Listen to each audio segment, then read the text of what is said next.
If you looked at the world with only human eyes, stripped of the lens of faith, you would be forced to conclude that God is unfair. We see this tragedy play out in every family, in every parish, and in every community. A silent scandal that tests the faith of even the strongest believers. We see a woman who has spent her entire life serving the church, a mother who raised her children in the fear of the Lord and never hurt a fly, suddenly struck down by a painful, lingering cancer that strips away her dignity piece by piece. We see a father who works 3 honest jobs to support his family, lose everything in a fire or a bankruptcy, while the dishonest scammer across town, who mocks God and cheats the poor, buys another luxury car and vacations in paradise. We see the most innocent among us, children, the elderly, the hidden saints, carrying crosses that seem far too heavy for their fragile shoulders, while the wicked seem to dance through life without a scratch, protected by a bubble of luck and prosperity. This is the scandal of the cross, and it is the single greatest stumbling block for the faithful. It forces us to ask the heartbreaking question that echoes in the silence of our bedrooms at 3 a.m. Lord, I have tried to be your friend. I have prayed. I have fasted. I have kept your commandments. Why are you treating me like an enemy? Why does it seem that the closer I get to you, the harder my life becomes? This is not a modern question born of our impatience. It is the ancient cry of the prophets, the lament of Job, and it was a question that deeply troubled Saint Bridget of Sweden. As a mystic who was given the rare grace to see the spiritual realities behind the veil, she struggled to reconcile the immense, burning love of Jesus with the immense, crushing suffering of his friends.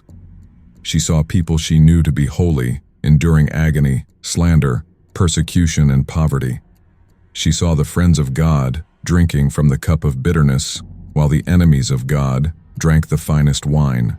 In her revelations, she brought this confusion directly to the throne of God, not with rebellion, but with the desperate need of a child who wants to understand her father.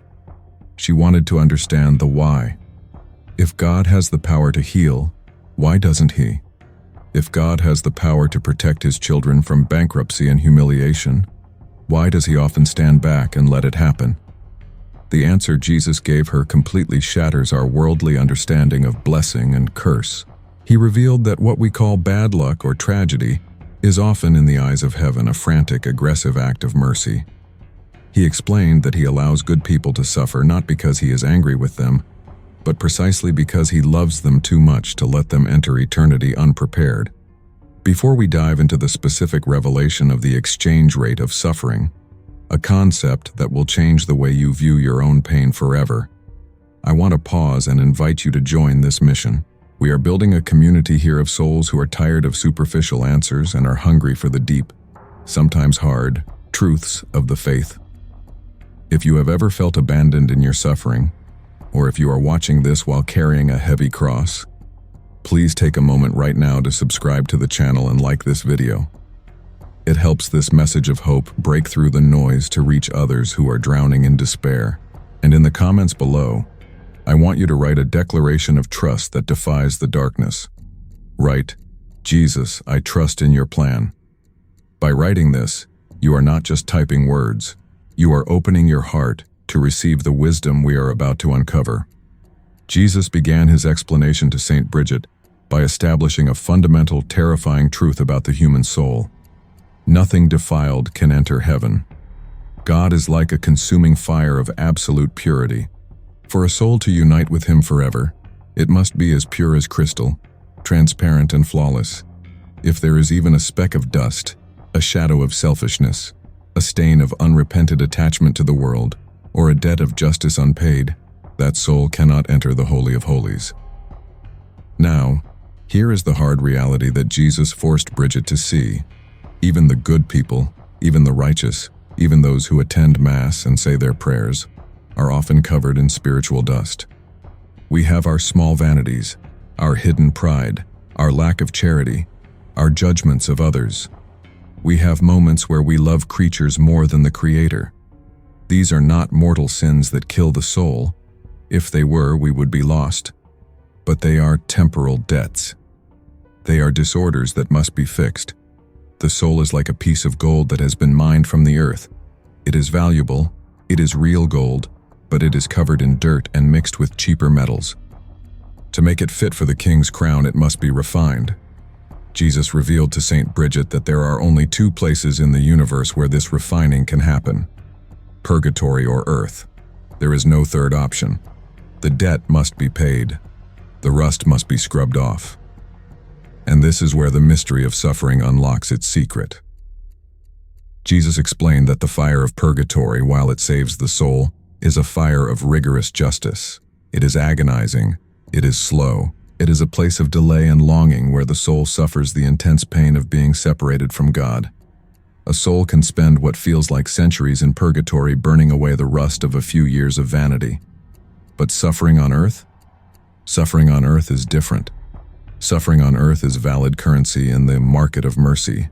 Jesus explained that one day of suffering on earth, endured with patience and offered to God, is worth 1,000 days of suffering in purgatory. The exchange rate is overwhelmingly in our favor. So when God looks at a soul he loves, a good person, and sees that they have accumulated a debt of sin that would require 50 years in the cleaning fires of purgatory, he looks for a way to save them from that fate. He says, "I love this child too much to let them burn in the next life. I will give them a chance to pay the debt now, while the price is cheap." So he sends an illness. He allows a financial crisis. He permits a misunderstanding that ruins their reputation. To the world, this looks like a disaster.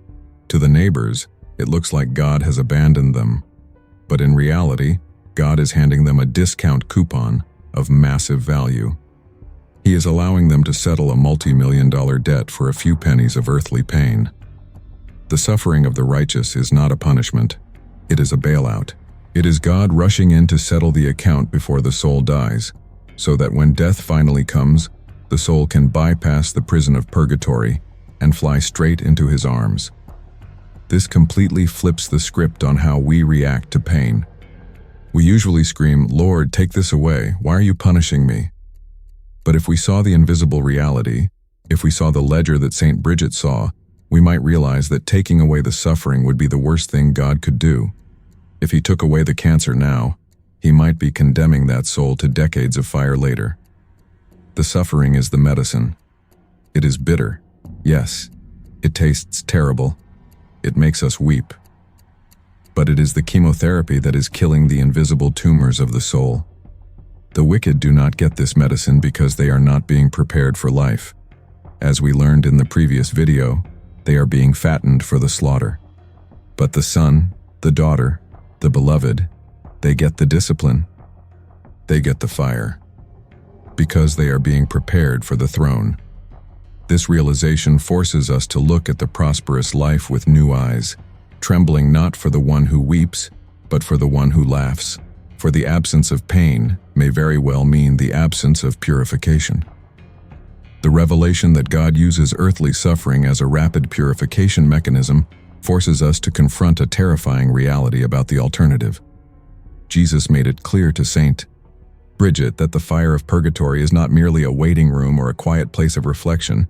It is a state of intense spiritual burning, a cleansing fire that is necessary to remove the rust of sin that we failed to scrub off during our lives.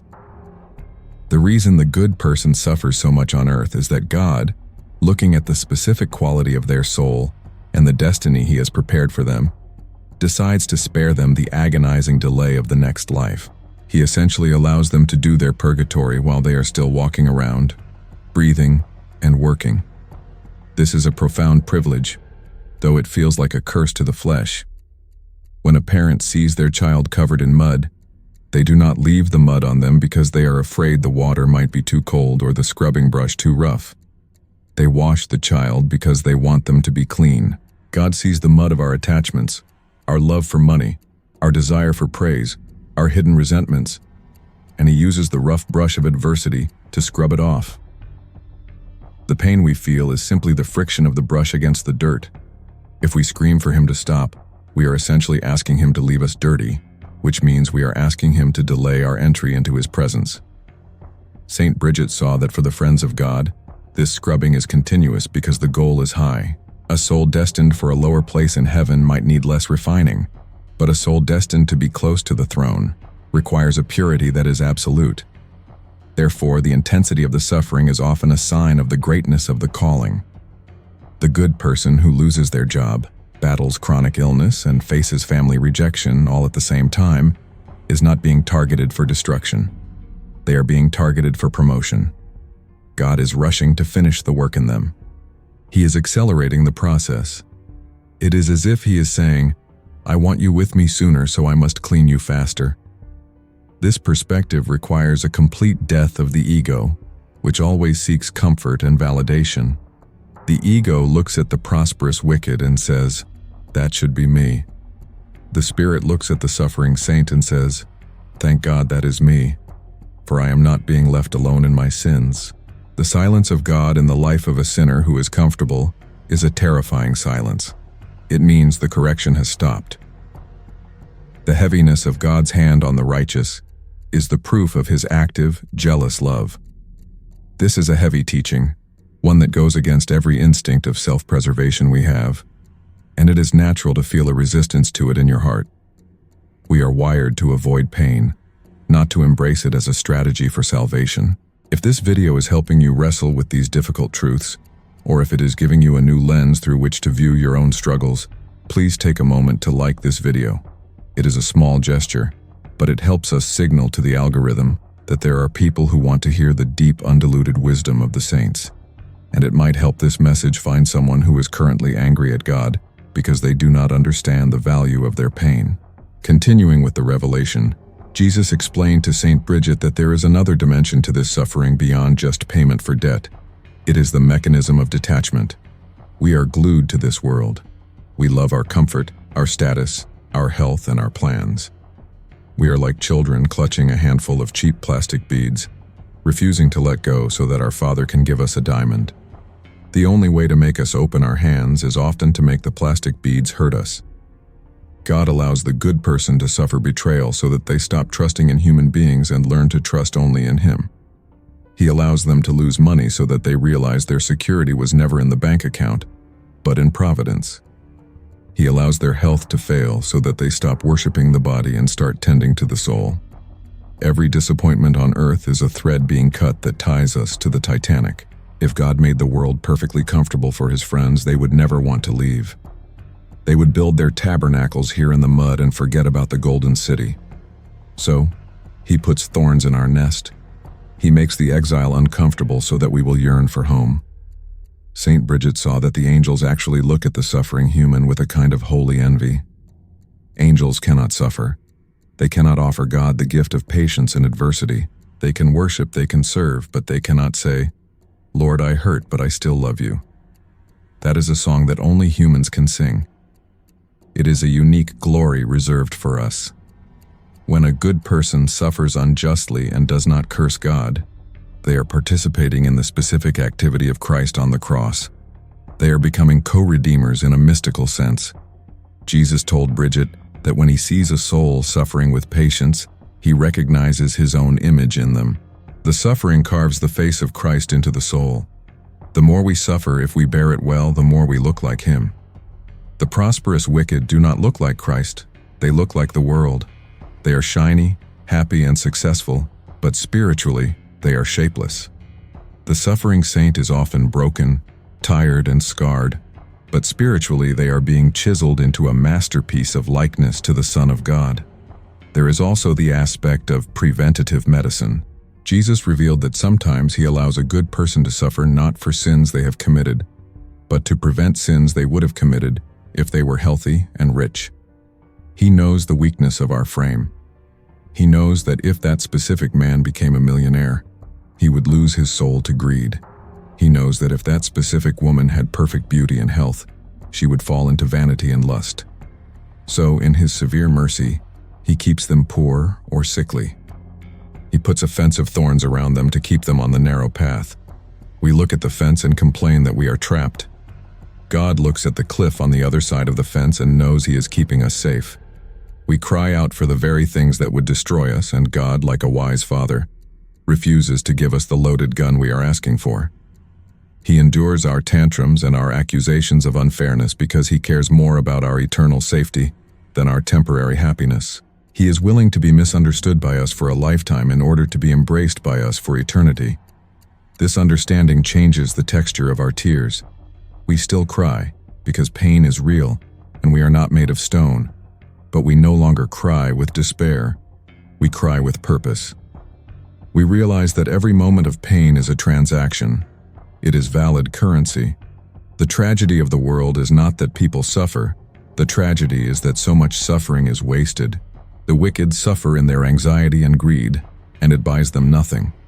The rebellious suffer in their anger, and it only adds to their debt. But the righteous, the good people, have the power to turn their suffering into a treasure that moths cannot eat and rust cannot destroy. This brings us to the edge of the final great secret St. Bridget learned, the art of the offering. It is not enough to simply be crushed by the rock. One must know how to carry it. There is a specific interior posture, a way of holding the heart during the storm, that determines whether the suffering crushes us into dust or presses us into a diamond. In the final part of this journey, we will discover exactly how to position our will so that not a single drop of our sorrow is lost, transforming the "why me" into a "use me." This is the weapon that defeats the devil, for when he sees that his attacks only make us holier, he loses his power to terrify us. The realization that suffering is a form of divine currency changes the intellectual framework of our faith, but it does not numb the nerves. The pain is still real, the tears are still hot, and the emptiness of loss still echoes in the house. Knowing that the fire is purifying the gold does not make the fire cold. This brings us to the final critical dimension of St. Bridget's revelation, which is the practical instruction on how to endure without breaking. Jesus revealed to her that while suffering is inevitable for his friends, because he who is near me is near the fire, the merit of that suffering is not automatic. There is a tragedy that is even worse than the prosperity of the wicked, and that is the wasted suffering of the righteous. It is possible to go through a living hell on earth, to lose your job, your health, your reputation, and your loved ones, and yet receive absolutely no reward for it in eternity, because you bore it with rebellion, with hatred, and with a heart full of bitterness. The two thieves on the cross are the eternal, terrifying example of this dynamic. Both men suffered the exact same physical torture, the exact same nails, the exact same thirst, and the exact same agonizing death. The Roman soldiers did not treat one better than the other. Yet one turned his pain into a key that opened the gates of paradise that very afternoon, while the other turned his pain into a final curse that sealed his damnation. The difference was not the pain. The difference was the offering. Jesus taught St. Bridget that the secret to turning temporal punishment into eternal glory is the disposition of the will. When the calamity strikes, when the injustice happens, the soul stands at a fork in the road. One path is the path of the victim. The victim mentality screams at the heavens, "God, why are you doing this to me? I don't deserve this. Look at my neighbor, he is worse than me and he is happy." This path leads to bitterness, and bitterness is a spiritual acid that eats the container it is stored in. It destroys the merit of the suffering. The other path is the path of the child. The child mentality says, "Lord, I do not understand this. It hurts. I want it to stop. But I know you are my Father. I know that I have debts in my ledger that I cannot see. I know that I have loved myself more than you in the past. I accept this cancer, this bankruptcy, this loneliness as the receipt for my sins, and I thank you for letting me pay it now, while the price is cheap, rather than later in the fire." This is the hardest prayer a human being can pray. It feels almost impossible to thank God for pain. But St. Bridget insists that this act of the will, even if our emotions are screaming the opposite, is the spiritual alchemy that changes the nature of the suffering. When we accept the cross as a just chastisement or a necessary purification, the sting of the suffering remains, but the poison is removed. The pain becomes clean. It becomes a ladder rather than a pit.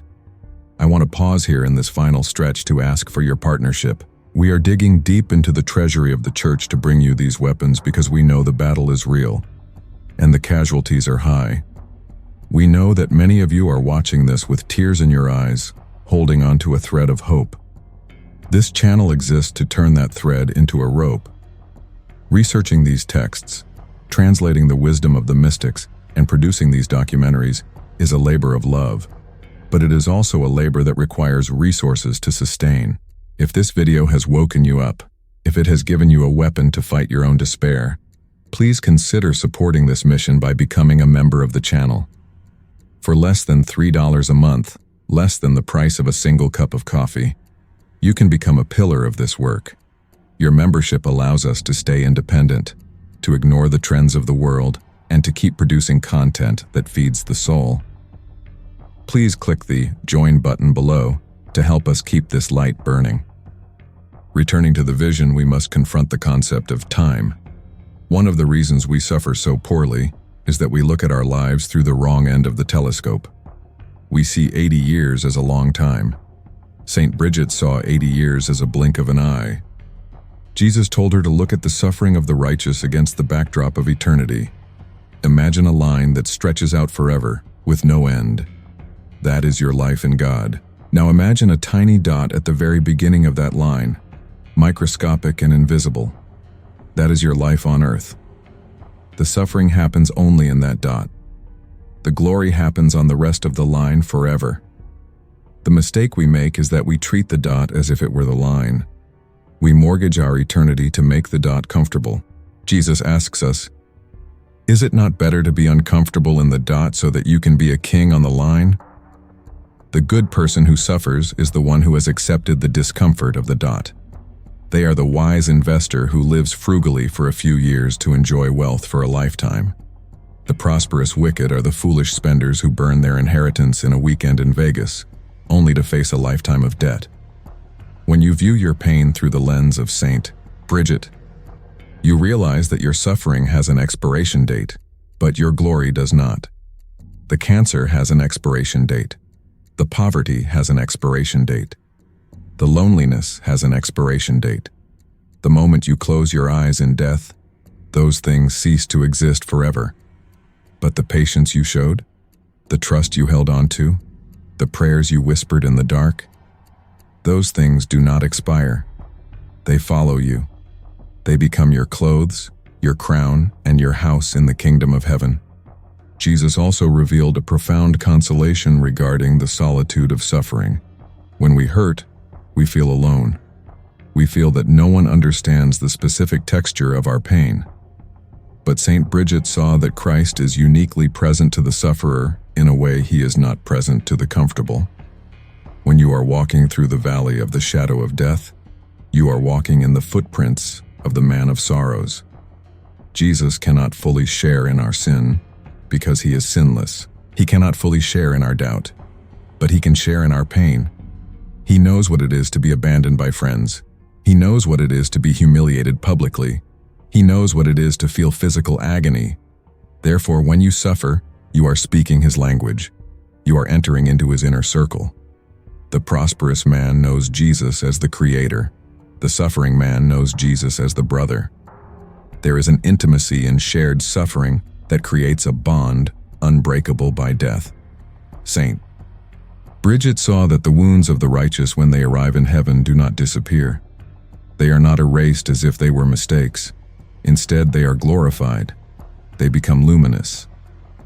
The scars of your trauma, the emotional wounds of your rejection, the physical marks of your illness, if they were born with God, will shine like diamonds on your spiritual body. They will be your trophies. The angels will look at them with awe, because they are the proof that you loved God when it was hard to love him. Finally, Saint Bridget describes the death of the righteous sufferer, and it is the most beautiful scene in her revelations. She describes it as a sweet release.